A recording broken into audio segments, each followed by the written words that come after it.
পুঁথিগত বিদ্যার পাশাপাশি অন্যের জন্য পরিষেবা প্রদানে ছাত্রছাত্রীদের মানসিকতার পরিবর্তন করাই এনএসএস এর মূল লক্ষ্য। বৃহস্পতিবার রামনগর উচ্চ মাধ্যমিক ইংরেজি মাধ্যম বিদ্যালয়ের 7 দিনের এনএসএস শিবিরের উদ্বোধন করে এই কথা জানান মেয়র তথা এলাকার বিধায়ক দীপক মজুমদার। বৃহস্পতিবার থেকে রাজধানীর রামনগর উচ্চ মাধ্যমিক ইংরেজি মাধ্যম বিদ্যালয়ে এনএসএস এর ইউনিটের 7 দিনের প্রশিক্ষণ শিবির শুরু হয়েছে। এদিন এই প্রশিক্ষণ শিবিরের উদ্বোধন করেন এলাকার বিধায়ক তথা আগরতলা পুর নিগমের মেয়র দীপক মজুমদার। উপস্থিত ছিলেন বিদ্যালয়ের প্রধান শিক্ষক থেকে শুরু করে অন্যান্য শিক্ষক শিক্ষিকা, বিদ্যালয়ের শিক্ষার্থী এবং স্থানীয় কর্পোরেটর সহ অন্যান্যরা। প্রদীপ জ্বালিয়ে 7 দিনের এই প্রশিক্ষণ শিবিরের উদ্বোধন করেন মেয়র। এনএসএস এর প্রশিক্ষণ শিবির প্রসঙ্গে তিনি জানান, আগামী 7 দিন বিদ্যালয়ের এনএসএস ইউনিটের স্বেচ্ছাসেবকদের নিয়ে বিভিন্ন বিষয় সম্পর্কে বিস্তারিত আলোচনা করা হবে। পরে এই স্বেচ্ছাসেবকরা বিষয়গুলি বিদ্যালয়ের অন্যান্য ছাত্রদের মধ্যে ছড়িয়ে দেবে। মূলত পুঁথিগত বিদ্যার পাশাপাশি অন্যের জন্য পরিষেবা প্রদানে ছাত্রছাত্রীদের মানসিকতার পরিবর্তন আনাই এই ধরনের কর্মসূচির মূল লক্ষ্য। এরাই আগামী দিনে রাষ্ট্রীয় চিন্তা চেতনা ও ভাবনায় কাজ করে যাবে। রামনগর হাই স্কুলে এনএসএস ইউনিটের উদ্যোগে 7 দিনব্যাপী যে প্রশিক্ষণ শিবিরে আনুষ্ঠানিকভাবে উদ্বোধন হয়েছে।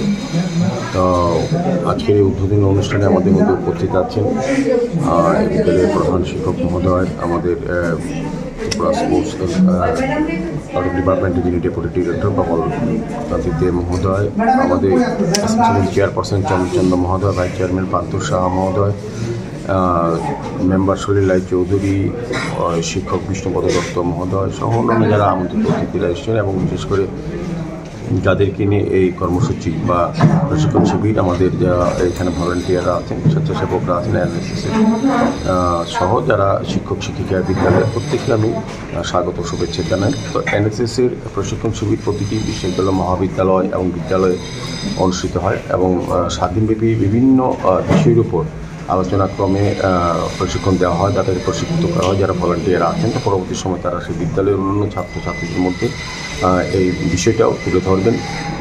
উদ্দেশ্যই হচ্ছে পুঁথিগত বিদ্যার পাশাপাশি একজন ছাত্র বা ছাত্রীকে নিজেকে মানসিকভাবে তৈরি করা, অন্যের জন্য পরিষেবা প্রদান করার ক্ষেত্রে মানসিকভাবে তৈরি করা, যে অন্যান্য গুণাবলী বা সামাজিক দায়িত্ব, সামাজিক কর্তব্য সামনে রেখে নিজেকে তৈরি করা মানুষ হিসাবে, সেই উদ্দেশ্যেই বিভিন্ন প্রশিক্ষণ শিবির আয়োজন করা হয়। আমার আশা প্রত্যাশা থাকবে যারা আজকে স্বেচ্ছাসেবকরা এখানে প্রশিক্ষণ নেবেন এবং যারা প্রশিক্ষণ দেবেন তারা তাদের মধ্যে আলোচনার ভিত্তিতে সত্যিকারের মানুষ হিসেবে তৈরি করা এবং যেটা এনএসএসের মূল উদ্দেশ্য হচ্ছে পরের জন্য করা, পরের জন্য দায়িত্ব নিয়ে সমাজকে সুন্দরভাবে তৈরি করা এবং পরবর্তী সময় রাষ্ট্রীয় চিন্তা, রাষ্ট্রীয় ভাবনা, রাষ্ট্রীয় কাজে অংশগ্রহণ করা, তাদেরকে সেভাবে মানসিকভাবে তৈরি করা এবং বিভিন্ন কর্মসূচি থাকবে এর মধ্যে যেগুলি সমাজকে সুস্থ রাখার ক্ষেত্রে বা সামাজিক বা। আগামী 7 দিনের প্রশিক্ষণ শিবির চলবে। এদিকে পরীক্ষার আগে এনএসএস ইউনিটের এই ধরনের প্রশিক্ষণ শিবিরের আয়োজন নিয়ে বিদ্যালয়ের অভিভাবক মহলে চাপা অসন্তোষ বিরাজ করছে বলে জানা গিয়েছে।